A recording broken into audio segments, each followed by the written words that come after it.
آج ہمارا prime minister بات کرتا ہے یکساں سول کوڈ کے بارے میں، اور یہ مدعا اٹھتا ہے تو ہمیں اس بات کا پتہ بھی نہیں چل سکا کہ یکساں سول کوڈ کیا ہے اور اس کے علاوہ قانون شریعت کیا ہے۔ ہم کو نہ دنیا کا پتہ ہے، نہ آخرت کا پتہ ہے، نہ دنیاوی حالات معلوم، نہ آخرت کے حالات معلوم۔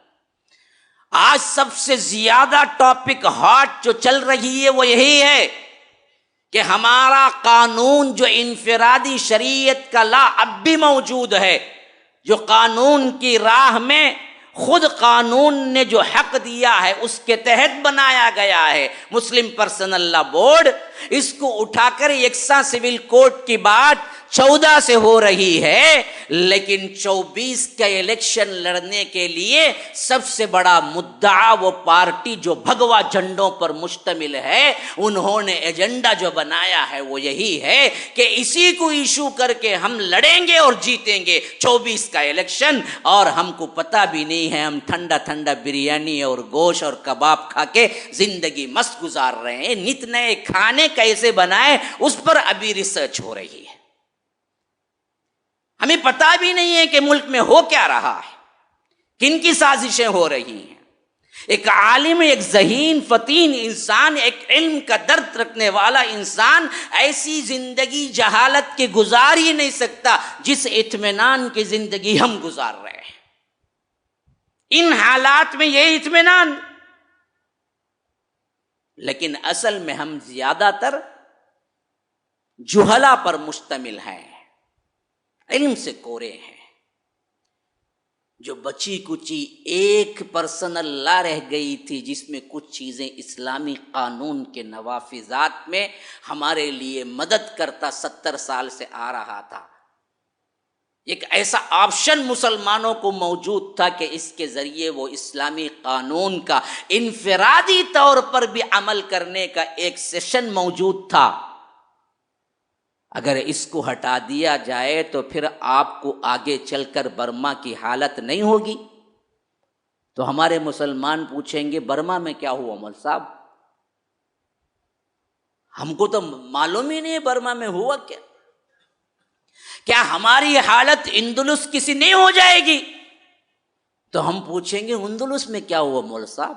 ہم کو تو پتہ ہی نہیں اندلس ہے کیا بلا، کس چڑیا کا نام ہے، کیا کسی گدے وغیرہ کا نام ہے کیا اندلس؟ کیونکہ ہم نے نہ تاریخ پڑھا، نہ علم حاصل کیا، نہ دین کا نہ دنیا کا، کریں تو کیا کریں، کس نحس سے سمجھائیں ہم؟ علم کی پسماندگی اللہ تبارک و تعالی کی قسم کھا کے کہتا ہوں ہر لحاظ کی پسماندگی ہے، علم کی بڑھوتری ہر لحاظ سے بڑھوتری ہے۔ تب جا کے معلوم ہوگا قانون کیا ہے، قانون کو بدلا کب جا سکتا ہے، قانون کو کیسے بدل رہے ہیں۔ آج ہمارے خلاف سازشیں کیوں ہو رہی ہیں؟ علم آئے تو ذہانت آئے گی، ذہانت آئے گی تو فطانت آئے گی، فطانت آئے گی تو پھر آپ ملک کے اتار چڑھاؤ کی سمجھ آپ کے ذہنوں میں آئے گی۔ آج ہمارے سروں پہ یکساں سول کوڈ کھڑا ہوا ہے اور پتہ نہیں کہ 24 کا الیکشن کے لیے یہ برباد شدہ شخص بربادی کے آخری دہانے پر مسلمان امت کو بھی لے جائے اور رائے پاس ہو جائے اور لا قانون بن جائے تو 1% اللہ کی جو کچھ ہمیں سہولت میسر تھی وہ بھی چلی جائے گی۔ پھر اس کے بعد ہو سکتا ہے کہ تمہاری عبادت گاہوں پر بھی یکساں سول کوڈ کے ذریعے تالا لگا دیا جائے، اور اس کا تجربہ ایک مرتبہ کرونا وائرس کی شکل میں ہم کر ہی چکے ہیں۔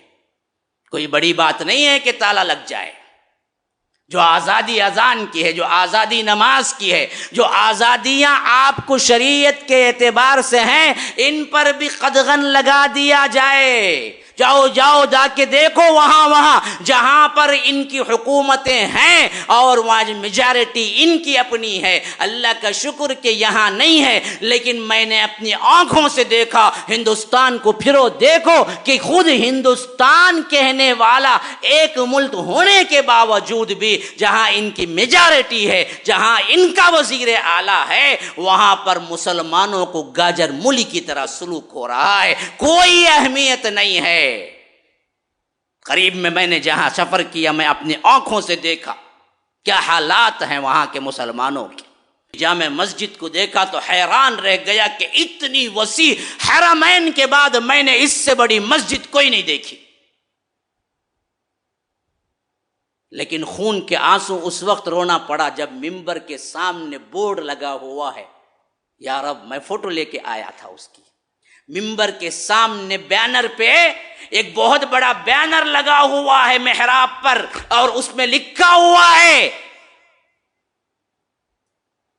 خطیب ممبر و محراب خاموش ہے، یعنی گورنمنٹ کی اجازت نہیں کہ یہاں نماز پڑھائی جائے، روک دیا گیا ہے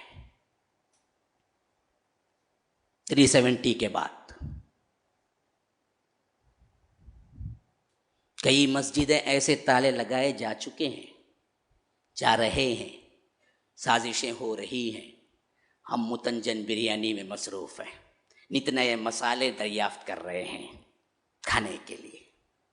اللہ ہی نیک توفیق دینے والا ہے. یہ امت کہاں جا کے رکے گی، کہاں ہماری جہالت ہم کو چھوڑے گی.